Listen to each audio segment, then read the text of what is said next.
किती वेळ बघ.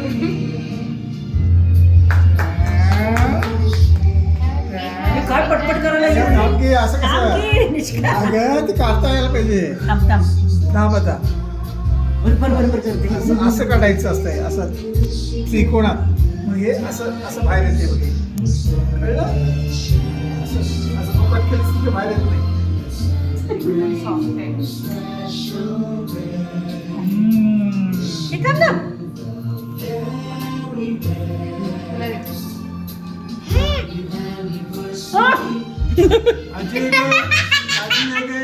हे बघ मला. हे बघ मला जाऊ दे. नुसतं